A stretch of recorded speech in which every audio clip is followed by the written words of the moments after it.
प्रभु जी ने प्रक्षेप माने हैं।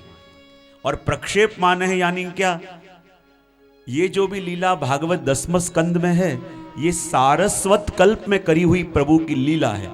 पर ये 3 अध्याय ऐसे हैं कि इसकी लीला जो है वो कृष्ण की तो है पर सारस्वत कल्प की नहीं, पर किसी और कल्प की है। आगे जब प्रसंग आएगा अपन देखेंगे।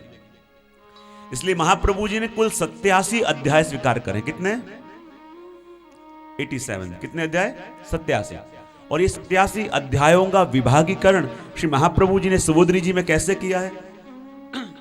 आप श्लोक बोलते हैं ना, चतुर्भिश्च चतुर्भिश्च चतुर्भिश्च त्रिभिस्तथा षड्भिः विराजते योऽसौ पंचधा हृदये मम। तो इस श्लोक के आधार पे श्री महाप्रभु जी ने पूरे 10वां स्कंद सुबोधनी जी का विभागीकरण किया है। सबसे पहले आया चतुर्भिश्च, यानी 10वां स्कंद के पहले 4 अध्याय, उसे कहा जाता है जन्म प्रकरण। क्या कहा जाता है? अब देखो, श्री महाप्रभु जी कहते हैं प्रभु को मिलने वाले और प्रभु को पाने की कामना करने वाले जीव कितने प्रकार के? बोले 3। कितने प्रकार के? कौन कौन से? बोले तामस, राजस और सात्विक। कितने प्रकार के? कौन कौन से? तामस, राजस और सात्विक। अब श्री महाप्रभु जी कहते हैं इनमें से किसी भी जीव को यदि प्रभु की प्राप्ति करनी हो, तो किसी को भी प्रभु के पास जाना हो या प्रभु की प्राप्ति करनी हो, तो प्रभु को पाने के लिए कितनी वस्तु होनी चाहिए? बोले 4। बोले कौन कौन सी? तो कहते हैं प्रमाण, प्रमेय, साधन और फल। कितनी वस्तु? कौन कौन सी? प्रमाण, प्रमेय, साधन और फल। देखो, ऐसे ही किसी का सहज रूप से जल्दी प्रभु में भाव नहीं आ जाता। सबसे पहले प्रमाण मिलता है कि ना प्रभु हैं, और जब प्रभु अपनी अनुभूति अपन को करावें, प्रमाण मिले, तब प्रमेय होता है। और जब प्रमेय हुआ तो उनके पास जाने का अपन साधन करते हैं। उनके पास गए और उनकी कृपा हुई, वो फल। तो कितनी वस्तु चाहिए? प्रमाण, प्रमेय, साधन और फल। तो महाप्रभु जी कहते हैं कि जब तामस जीव प्रभु को मिलने जाएं तो उनको कौन से प्रमाण मिले कि जिसके कारण उनको प्रभु में प्रमेय जागा कि तो साक्षात भगवान है। जब प्रमेय जागा तो उनने कौन से साधन किए और उनको क्या फल मिला। वैसे ही राजस, तो पहला चतुर्भिश्य यानी 4 अध्याय जन्म प्रकरण के बराबर, उसको कहते हैं जन्म प्रकरण। और बाद के अंदर 4 जो प्रकरण आते हैं वो क्या है? बोले तामस जीवों का प्रमाण, प्रमेय, साधन और फल। किनका? देखो, प्रमाण, प्रमेय, साधन, फल। आपको बताऊं, कोई यहां से कश्मीर घूमने गया हो और आके आपको कहे वहां तो इतनी बढ़िया बर्फ पड़ी है, ऐसा सुंदर माहौल है, इतना बढ़िया ठंडा ठंडा हवा चल रहा है, आप कहोगे मैं कैसे मानूं, जनवरी के महीने में यहां तो गर्मी लग रही है, मैं कैसे मानूं वहां बर्फ हो। लेकिन वो वहां का फोटो दिखाएगा और बर्फ से भरी हुई आप पहाड़ियां देखेंगे तो फिर आपको भरोसा आएगा कि नहीं आएगा? हाँ या ना तो बोलो। तो भरोसा कब हुआ? कि जब प्रमाण मिला। प्रमाण मिला तो प्रमेय जागा और आपके मन में इच्छा हुई कि कभी अनुकूल हुआ तो अपन भी वहां। क्या बात है वाह। लेकिन माहौल शांत हो तब जाना है कश्मीर। जब मौका मिला तो अपन भी वहां जाएंगे कश्मीर। तो उसके लिए फिर आप तैयारियां करने लगे, व्यवस्था जोड़ने लगे, सारी साधन सामग्री इकट्ठी करने लगे, तो उसको कहते हैं साधन। फिर वहां पहुंचे और वहां की अनुभूति करी, वो कहते हैं फल। तो तामस जीवों को कौन से प्रमाण, कौन सा प्रमेय, कौन सा साधन और फल? इसके लिए पहला चतुर्भिश्य यानी जन्म प्रकरण के 4 अध्याय, दूसरा चतुर्भिश्य यानी तामस प्रकरण। कौन सा? और उसके अंदर तामस, प्रमाण, प्रमेय, साधन और फल, ये 4 प्रकरण दिखाए और एक एक प्रकरण में 7-7 अध्याय। तो कितने हुए? व्रज में आते ही सबका गणित बहुत अच्छा हो जाता है, मैंने सुना है। तो एक एक प्रकरण में 7-7 अध्याय, तो कितने हुए? 28। कितने हुए? तो ये 28 और आगे के 4 मिलाओ, कितने हुए? 32। तो चतुर्भिश्च चतुर्भिश्च चतुर्भिश्च, फिर आया तीसरा चतुर्भिश्य और तीसरा चतुर्भिष्य यानी राजस जीवों के प्रमाण, प्रमेय, साधन और फल, 4 प्रकरण, चारों में 7-7 अध्याय। अब कितने हुए? अब आप कहोगे मुझे जरा रिमोट कंट्रोल निकालने दो, कि कैलकुलेटर निकालने दो, हाथ में कुछ लिखने दो, ये थोड़ा गणित अब थोड़ा मुश्किल होने जा रहा है। तो कितने हुए? 112। कुल अध्याय 87 हैं। कितने हुए? 60। कितने हुए? हाँ, तो चतुर्भिष्य चतुर्भिष्य चतुर्भिष्य, फिर आया चतुर्भिष्य चतुर्भिष्य चतुर्भिष्य त्रिभी, फिर क्या आया? त्रिभी, यानी सात्विक जीवों का जो वर्णन आता है, तो देखो राजस जीवों को प्रमाण चाहिए कि प्रमाण देखें तो माने, तामस जीवों को प्रमाण चाहिए, प्रमाण दिखे तो प्रमेय हो, लेकिन सात्विक जीवों को प्रमाण की आवश्यकता नहीं, उनकी सहज स्थिति प्रभु में है, इसलिए उनमें 3 प्रकरण, प्रमेय, साधन और फल, 3 प्रकरण, एक में 7-7 अध्याय। तो कितने हुए? 7 तरी અને આગળ कितना हुआ?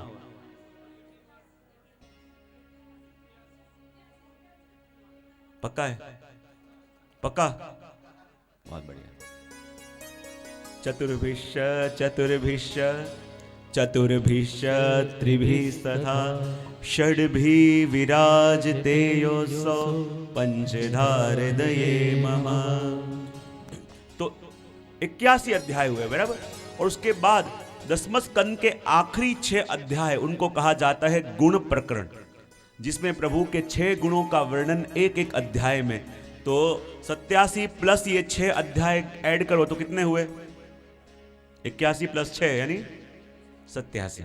तो ये पूरे 87 अध्याय 10वें स्कंद के हैं, उनका विभागीकरण इस श्लोक के आधार पर सुबोधनी जी में श्री महाप्रभु जी करते हैं। तो आइए अपन दर्शन करें प्रभु के प्रागट्य का। कल अपन ने देखा कि भगवान मथुरा में प्रगटे और फिर मथुरा से कहां पधारे? ये क्या भूल गए? हाँ, पता हो तो फिर बात आगे चले, जा यहीं गड़बड़ हो, मथुरा से निकले तो पता है, कहां गए पता ना हो तो फिर चर्चाएं और होने लगेंगी फिर। तो कल अपन ने देखा कि मथुरा में प्रभु प्रगटे, वहां से कहां पधारे? गोकुल में। और वसुदेव जी जो प्रभु को बदरा के आए, वो योग माया को लेके यहां पे आए बराबर। अब श्री महाप्रभु जी का दृष्टिकोण अपन देखें तो महाप्रभु जी सुबोधनी जी में थोड़ी अलग दृष्टि देते हैं, और सुबोधनी जी का दर्शन कराते हुए श्री महाप्रभु जी कहते हैं कि जिस समय मथुरा के कारागृह के अंदर देवकी जी के वहां प्रभु का प्रागट्य हुआ, उसी समय एक स्वरूप से भगवान यशोदा जी के वहां गोकुल में भी प्रगटे हैं। ध्यान से समझना, श्री महाप्रभु जी प्रभु का प्रागट्य मात्र मथुरा में नहीं, पर एक ही समय में मथुरा और गोकुल दोनों जगह मानते हैं।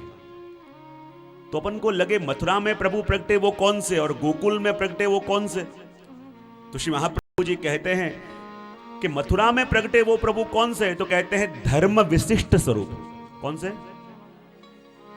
और गोकुल में प्रभु प्रगटे वो कौन से, तो कहते हैं मूल धर्मी स्वरूप। कौन से?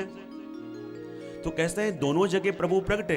तो जब वसुदेव जी योग माया को लेके गए तो गोकुल में प्रगटे हुए प्रभु का दर्शन उनको क्यों नहीं हुआ?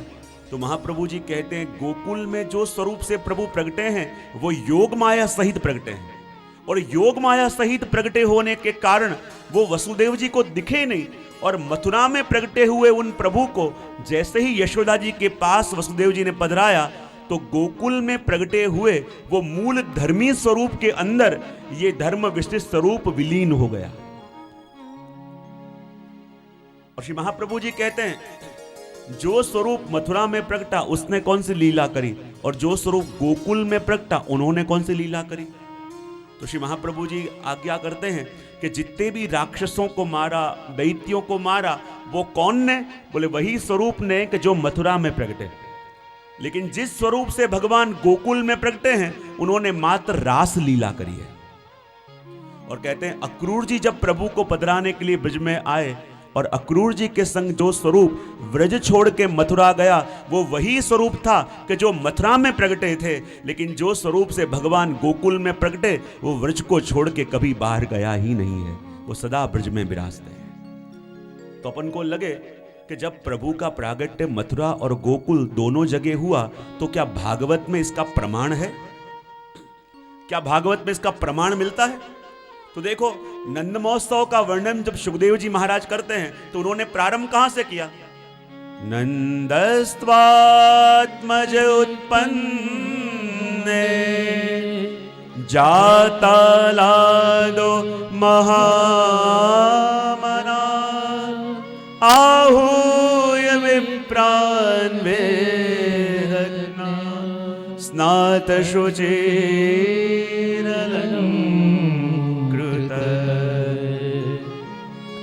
जब नंद महोत्सव का वर्णन सुखदेव जी करते हैं तो क्या किया?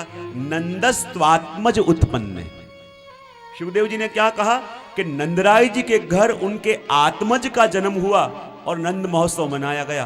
अब मुझे बताओ, आत्मज यानी क्या? आत्मज नहीं क्या? हाँ, पुत्र। अब पोतानु सु आत्मा न जाए तो आत्मज यानी कौन? आत्मज यानी पुत्र। अब देखो, सुखदेव जी महाराज जब नंद महोत्सव का वर्णन करते हैं तो क्या करते हैं कि नंदराय जी के वहां उनका पुत्र हुआ और नंदराय जी ने नंद महोत्सव मनाया। अब ये नंदराय जी के नहीं थे पर वसुदेव पधरा के गए थे। ये बात शायद नंदराय जी को पता न हो पर सुखदेव जी को तो पता होए कि नहीं होए? हाँ या ना? तो बोलो। तो कहना चाहिए था स्वात्मजम मत्वा, अपना पुत्र मान के नंद महोत्सव मनाया, पर ऐसे नहीं कहा। ऐसे कहा कि नंदराय जी के वहां पुत्र का जन्म हुआ। और दूसरा प्रमाण, जो जन्म के 8.5 श्लोक आते हैं ना अपने वहां, कि जब भी ठाकुर जी को रात को पंचामृत स्नान हो तो ये 8.5 श्लोक जन्म के प्रभु के आगे बोले जाते हैं। और उन 8.5 श्लोकों में ऐसे नहीं कहा कि वसुदेव जी के प्रभु प्रगटे, ऐसे नहीं कहा कि नंदराय जी के प्रभु प्रगटे, पर क्या कहा? देवकी देव रूपिण्याम विष्णु सर्वगुहाशय। उसमें वर्णन किया कि देवकी जी के वहां प्रभु प्रगटे और देवकी जी के वहां प्रभु प्रगटे, ऐसा कह के प्रभु का प्रागट्य दोनों जगह दिखाया, मथुरा और गोकुल। आप कहोगे कि ये कैसे हो सकता है, क्योंकि देवकी जी तो है मथुरा के अंदर। देवकी जी कहां पे है? बोले मथुरा के अंदर। जब देवकी जी मथुरा में है तो देवकी जी के वहां प्रभु प्रगटे, ऐसे कह के प्रभु का प्रागट्य दोनों जगह कैसे बताया जा सकता है? देवकी जी कहां पे थे उस समय? बोलो तो सही। बहुत बढ़िया।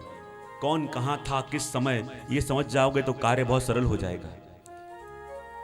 देवकी जी कहां पे थे? मथुरा में, कारागृह में। तो ऐसे कहा कि देवकी जी के वहां प्रभु प्रगटे, ऐसे कह के प्रभु का प्रागट्य दोनों जगह कैसे दिखाया जाए? तो इसलिए अपन को देखना पड़ेगा हरिवंश पुराण। और हरिवंश पुराण में वर्णन आया कि द्वै नामनी नंद भार्या यशोदा देवकीति च। हरिवंश पुराण के अंदर वर्णन आया कि यशोदा मैया के भी 2 नाम थे। कितने नाम थे? हरिवंश पुराण क्या कहता है कि यशोदा मैया के भी 2 नाम थे। द्वै नामनी नंद भार्या यशोदा देवकीति च। एक उनका नाम यशोदा और उनका दूसरा नाम यशोदा जी का देवकी भी था। ख्याल आ रहा है क्या कह रहा हूं? हाँ या ना? किसको ख्याल आया? बताओ जरा। यशोदा जी का दूसरा नाम क्या था? देवकी। अब यशोदा जी का भी एक नाम देवकी होने के कारण, समान नाम होने के कारण दोनों में प्रीति थी, और इसलिए नहीं कहा कि यशोदा जी नंद बाबा के वहां प्रगटे, ऐसे नहीं कहा वसुदेव जी के प्रगटे, पर किनके कहा? देवकी जी के वहां प्रभु प्रगटे। क्योंकि अब देवकी जी कहां पे हैं? मथुरा में, गोकुल में, या दोनों जगह? हाँ। तो ऐसे नहीं कहा वसुदेव जी के वहां प्रगटे, ऐसे नहीं कहा नंदराय जी के प्रगटे, पर देवकी जी के वहां प्रभु प्रगटे, ऐसा कह के प्रभु का प्रागट्य दोनों जगह पे दिखाया, जिसको कहते हैं देहली दीपक न्याय। 2 कमरे के बीच में जो देहली हो, उस पे यदि आप दिया रख दो तो वो दिया कौन से कमरे में प्रकाश करेगा? दोनों में। वैसे ही देवकी शब्द का उपयोग करके प्रभु का प्रागट्य भी दोनों जगह दिखाया। तो यहां जैसे ही कंस को पता चला कि देवकी के अष्टम गर्भ आ चुका है, और भागते भागते कंस आया, लेकिन क्या देखा? ये तो कन्या है।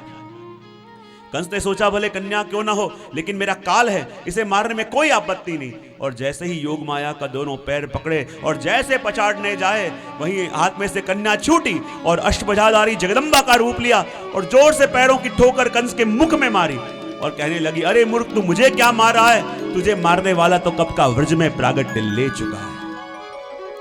और जैसे ही कंस को पता चला कि मुझे मारने वाला तो व्रज में प्रागट्य ले चुका है, उसी समय कंस ने अपने सारे राक्षसों की इमरजेंसी मीटिंग बुलाई।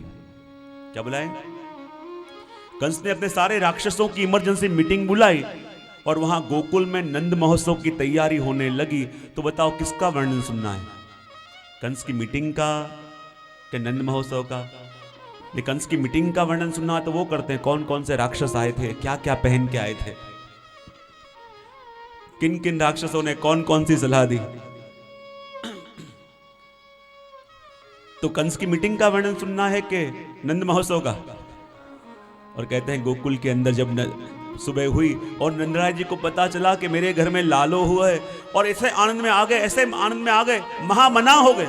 उसी समय 2 लाख गायों का दान किया और कहते हैं उसी समय तिल से ढके हुए 7 पहाड़ जिसके अंदर रत्न वस्त्र सब ढक के और दान दिया। और नंद बाबा कहने लगे, अरे जल्दी जल्दी ले जाओ, मुझे अपने पुत्र का मुख दिखाओ। सब लोग कहने लगे, बाबा मंगल स्नान करे बिना लाला को मुख नहीं देखने देंगे, पहले मंगल स्नान करो और फिर पुत्र मुख देखो। नंद बाबा कह रहे, इतने समय के बाद प्रभु ने मेरी सुनी है, जल्दी जल्दी ले जाओ। अरे ऐसे करो, यमुना जी में से कोई घड़ा भर के ले आओ और डाल दो ऊपर। बोले ऐसे नहीं चलेगा। नंद बाबा मानने को तैयार न हुए। तो जो सख्य भाव वाले गोप थे भागते भागते आए, 2 गोपों ने नंद बाबा के 2 चरण पकड़े, 2 ने 2 हस्त पकड़े, भागते भागते ले गए, सीधे यमुना जी में पधराए और कहने लगे, नंद घेरा नंद भयो जय कन्हैया लाल की, नंद घेरा नंद भयो जय कन्हैया लाल की। और जैसे ही पूरे ब्रज के अंदर बात फैली कि नंदराज जी के वहां लाला हुआ, नंदराज जी के वहां लाला हुआ, दूर दूर से सब लोग आने लगे। और कहते हैं कि जैसे ही ब्रज भक्तों को समाचार मिले कि नंदराज जी के घर लालन को जन्म भयो है, और सबसे पहले ब्रज भक्तों की इंद्रियों में मीठा कलह हो गया। किनमें? ब्रज भक्तों की इंद्रियों में। बोले क्यों?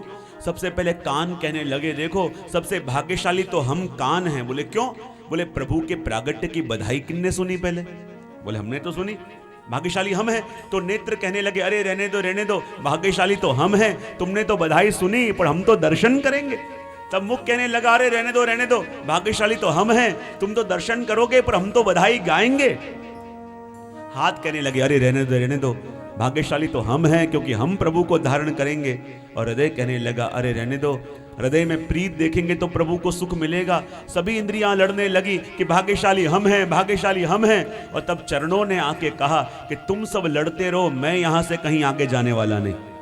और तब सभी इंद्रियों ने हाथ जोड़ के विनती करी, अरे चरण देवता, अरे चरण देवता, सबसे बड़े तो आप हो, क्योंकि आप लेके जाओगे तब तो नंद महोत्सव मनाएंगे। और जहां चरणों को विनती करी और चरणों में ऐसा सामर्थ्य आ गया कि भागते भागते गए और जाके नाचने लगे, कूदने लगे, नंद महोत्सव मनाने लगे।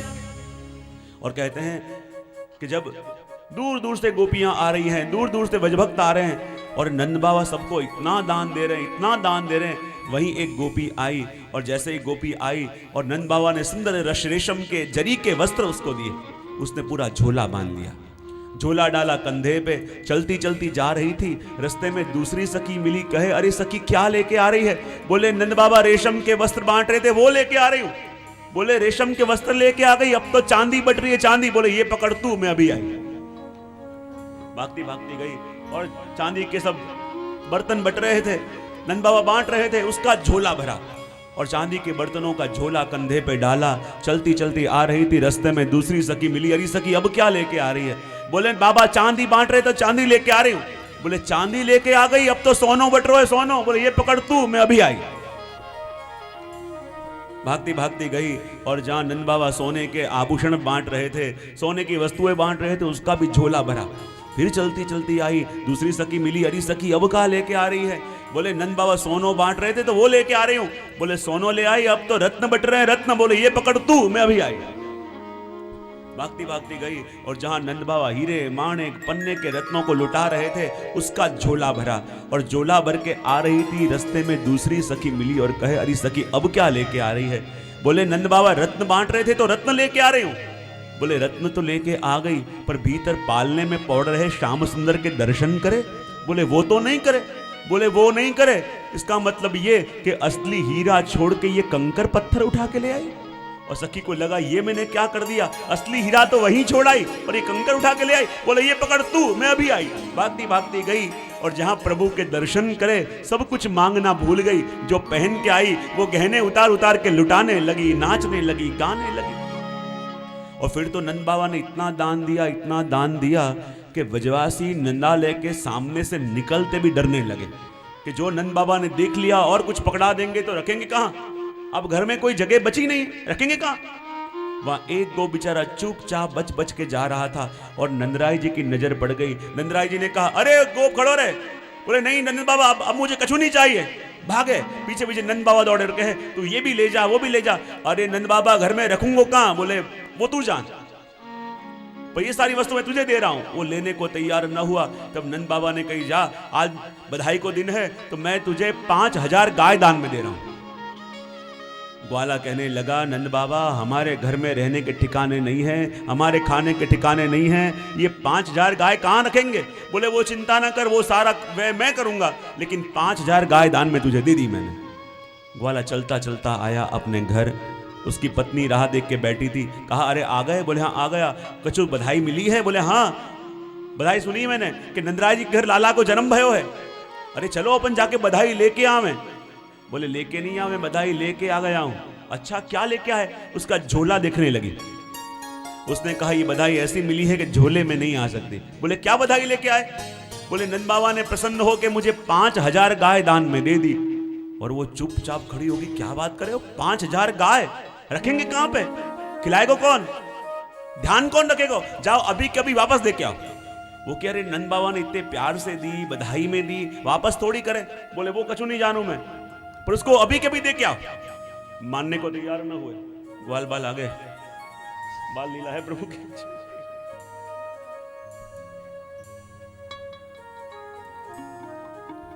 और जैसे ही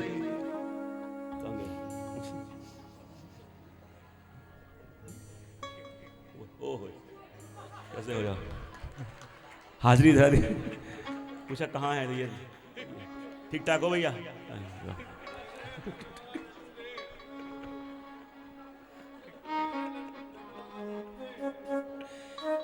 नंद बाबा के पास सब लूटने आवे ना। और जैसे ही उसकी पत्नी को पता चला कि 5000 गाय दान में लेके आए। अरे 5000 गाय रखेंगे कहां पे? खिलाएगा कौन? जाओ अभी कभी वापस दे के आओ। वो कहे नंद बाबा ने इतने प्यार से दिए तो वापस दे के कैसे आऊं? बोले मैं कुछ नहीं जानू, अभी के अभी 5000 गाय वापस दे के आओ। उसने सोचा नंद बाबा ने इतने प्यार से दी, अब ना कैसे बोलूं? लेकिन ये उसकी पत्नी मान नहीं रही कि मैं अपने घर में नहीं रखूंगी, वापस दे के आओ, वापस दे के आओ। तब इसको एक विचार आया। उसने कहा देख नंद बाबा जब 5000 गाय दे रहे थे तो मैंने तो मनाही कर दी थी। अरे मनाही कर दी तो फिर लेके क्यों आए? बोले एक विचार आया यासु में लेके आ गया। बोले क्या विचार आया? बोले ये विचार आया कि नंद बाबा ने 5000 गाय दी हैं तो उसमें से 2500 गाय तो तेरे भाई के घर भेजेंगे और बाकी की 2500 तेरे जीजा जी के घर। उसने कहा एक चक्कर और लगाया और मिलती हो तो और भी लेते आओ। और फिर तो पूरे बज के अंदर ऐसा आनंद छा गया, ऐसा उत्सव छा गया। दूर दूर से ग्वाल बाल आवे बधाई देने नंद बाबा को। और कह रहे हैं कि इतनी दूध दही की नदियां पूरे बज के अंदर बह रही हैं। मध्य में खड़े हैं नंद बाबा, ऐसे लगे सखी कहें देखो सखी देखो, लग रहा है फिर से समुद्र मंथन हो रहा है। बोले क्यों? ये दूध दही की नदियां बह रही हैं, ऐसे लगे मानो क्षीर सागर है। बीच में खड़े नंद बाबा ऐसे लगे कि मानो मंदराचल पर्वत है।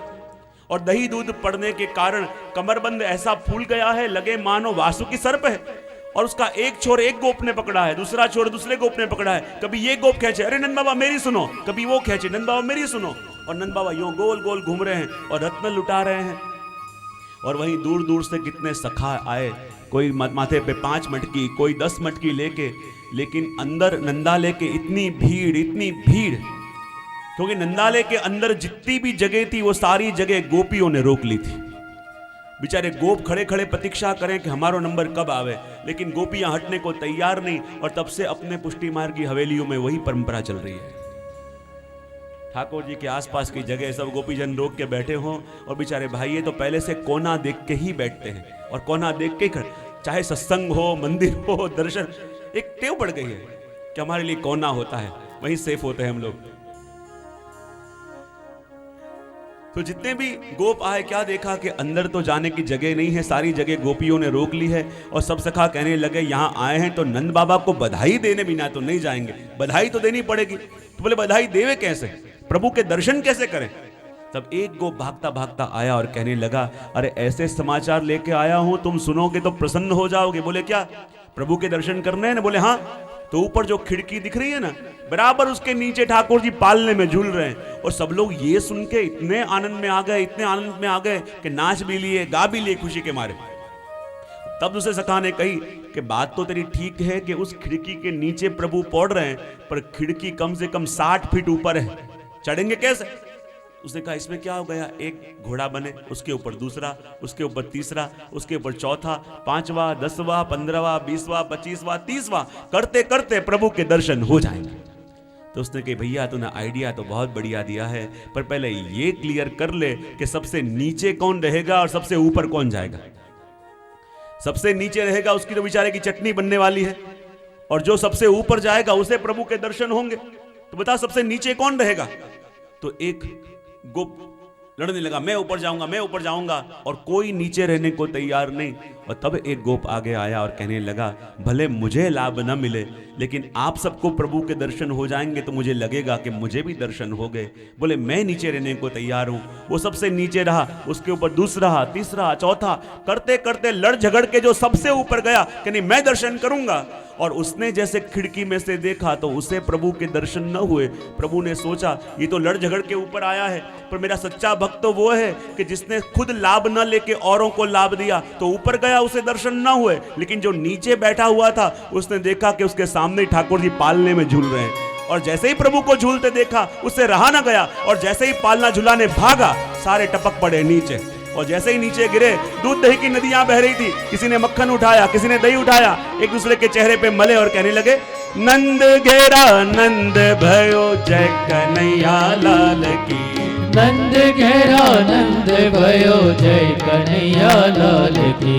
नंद घेरा नंद भयो जय कन्हैया लाल की। नंद घेरा नंद भयो जय कन्हैया लाल की। हाथी दिए, घोड़ा दिए और दिए पालकी। हाथी दिए, घोड़ा दिए और दिए पालकी। हाथी दिए, घोड़ा दिए और दिए पालकी। हाथी दिए, घोड़ा दिए और दिए पालकी।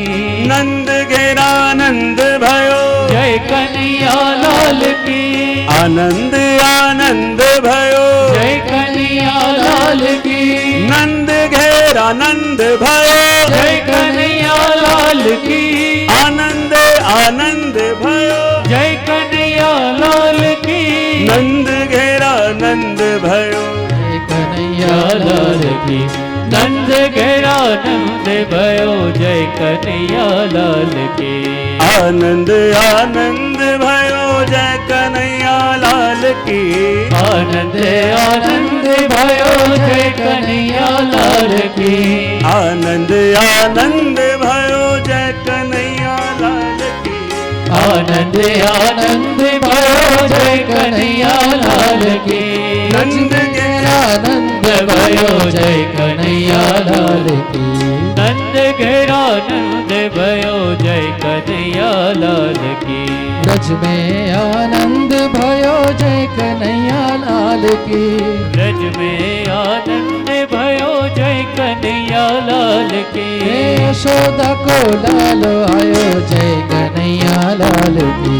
यशोदा को लालो आयो जय कन्हैया लाल की। ब्रज को रखवालो आयो जय कन्हैया लाल की। ब्रज को रखवालो आयो जय कन्हैया लाल की।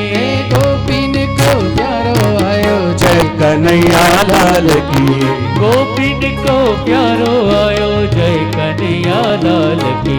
गोपिन को प्यार आयो जय कन्हैया लाल की। गोपीन को प्यारो आयो जय कन्हैया लाल की।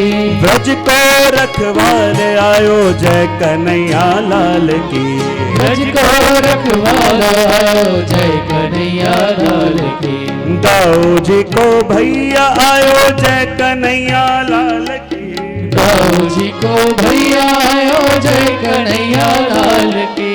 राधा जी को सैया आयो जय कन्हैया लाल की। राधा जी को सैया आयो जय कन्हैया लाल की।